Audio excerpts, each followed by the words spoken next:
Hello everybody and welcome to another one of our leadership training videos. Now by now perhaps you understand that in these leadership training videos what I do is I take you through over a few minutes my understanding through my own personal experience, nobody else's, my own experience, what leadership is all about.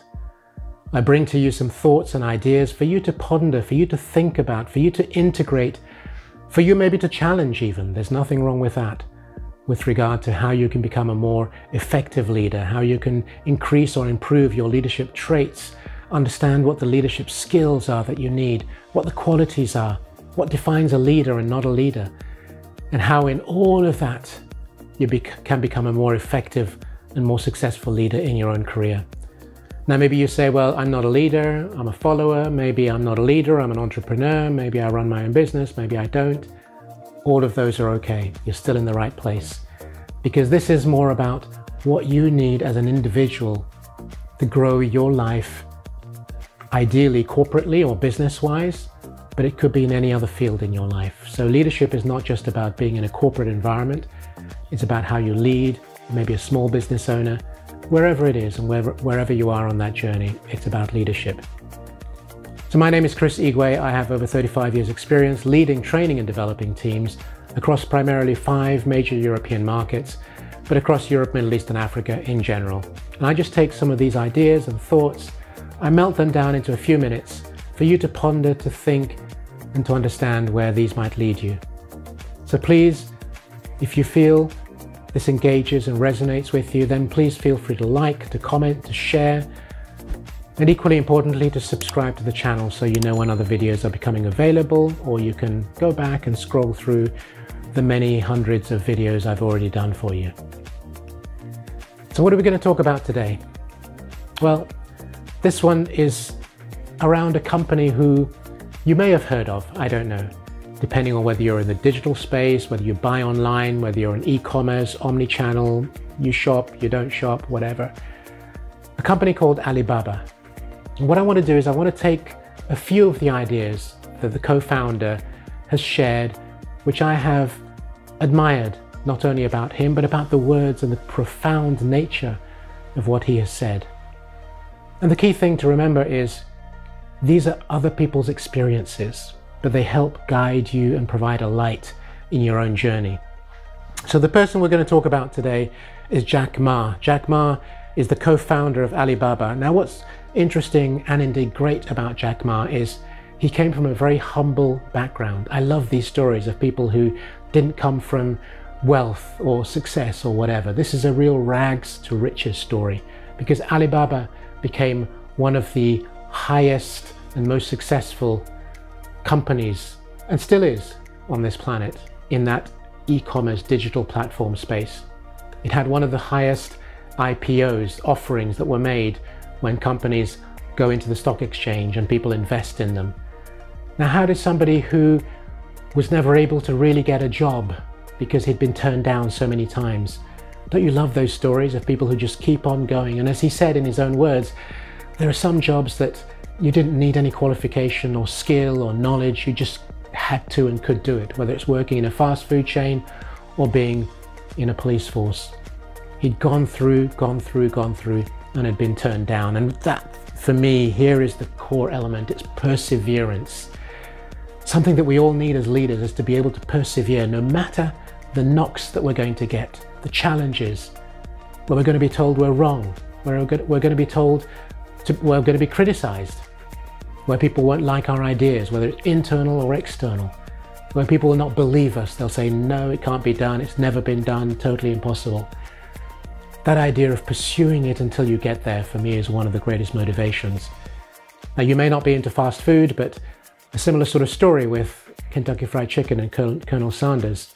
He was about 65 or 67, if my memory's right, where his idea of this unique concept around how to bake or create or fry a beautiful chicken, he went from location to location, place to place, was turned down. People said it was the most ridiculous idea and so on. And yet, at that late age in life, he was able to give us Kentucky Fried Chicken. Whether you're into that or not, fast food doesn't really matter. The story is what counts. And with Jack Ma, it's a similar thing. Perseverance. And I just want to take you through some of the quotes that he has mentioned amongst many, which I think are very powerful for us to consider today. And this is one which I think is really, really important for those of us who are on this leadership journey, whether we embrace it today or want to in the future. He says, if you want your life to be simple, you shouldn't be a leader. If you want your life to be simple, do something else. Don't consider being a leader. Those of us who are leaders, we all know. Those of you who are leaders, you know as well. It's an idea, a concept, a thought, a strategy you want to put in place, internally and externally. People dislike it, they challenge it, they ridicule it. Whether you're a head of government, prime minister, president, or whether you are somebody totally different in corporate or not in corporate, it doesn't matter. If you are leading people, you are leading ideas and thoughts, and they will always, always be challenged. So if you want a simple life, don't be a leader.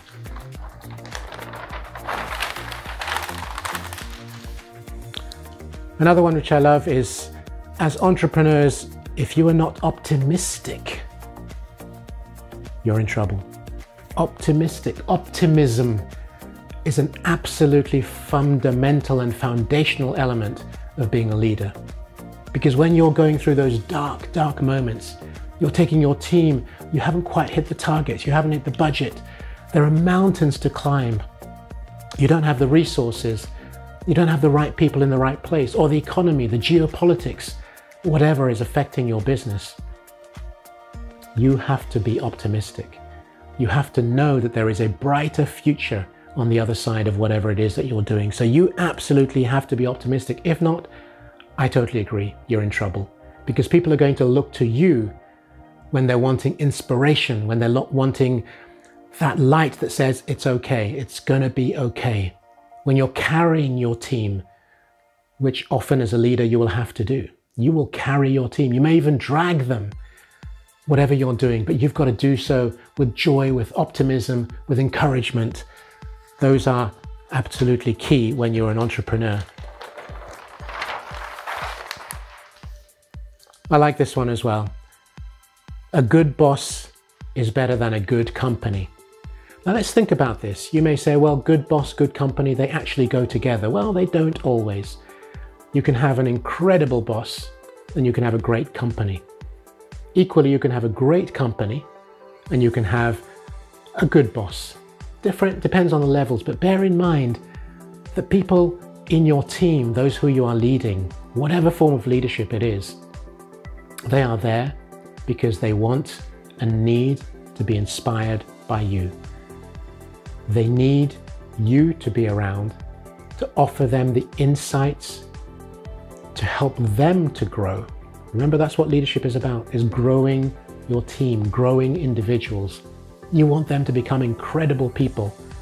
Yes, they may leave eventually. That's part of the responsibility, if not the risk, that you may have.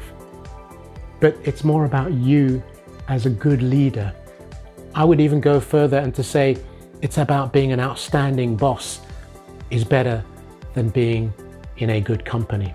Because the company, yes, you'll love it, it'll be great, but you can always change, you can always do something else. But if you are an amazing, good leader, good boss, it's going to be very difficult for people to leave because they may not get your absolute perfect DNA, your perfect individualism that's going to drive and motivate and encourage them to be what they want to be. So being a good boss is better than a good company. And then the final one, which is this: I always find people smarter than I am. Now, how many of us, let's be honest, how many of us fear having somebody who is smarter than us? Someone who's going to show us up. Someone who's going to show that they are more capable, more intelligent, maybe smarter, quicker with certain things. Yes, that may be true, but are they great leaders? Are they even good leaders? They may be incredibly good in the domain in which you have them, whether it's technical, whether it's financial, whether it's strategic, whatever it happens to be, their core niche, they are going to be smarter than you, and they should be smarter than you, Because remember, as a leader, you're not there to do everything. You don't want to be everything to everybody. That is definitely wrong. So you want to hire smarter people, rather like Steve Jobs said. Steve Jobs, equally, it was about hiring smart people. And as he said, you don't hire smart people and then tell them what to do. They're the ones who are going to tell you what to do. But the thing is, you've got to remove your ego from this whole process. Take the ego out. Because once you define and find the really smart people, they are the ones that are going to catapult your business, your team, your department to wherever it is you want to go. So always find people who are smarter than you are. That is an absolute given. So those are some of the ideas from Jack Ma. Just wanted to share those with you. Very smart thoughts, very smart ideas, and many others that he has as well, which I love also. So I invite you to go and check out Alibaba, and more importantly, specifically, Jack Ma, because he has gone from nothing to this huge, huge organization. And the journey that he's taken has been one which is just incredible, to say the least, and an absolute motivation for all of us. So I hope that some of this has resonated. Go back, look at those quotes, think about them just for you as well, and help them to grow, to nurture, to drive you into your own success in the future, whatever that happens to be. So I hope this has resonated with you. If it has, please feel free to like, to comment, to share. Give me your feedback on maybe other things that you've found, either about other leaders or about Jack Ma, or what you see as your own success factors as well, or maybe how these affect you in one way or another. So please feel free equally to subscribe to the channel. And once again, I hope that I will see you very near in the future. Thank you.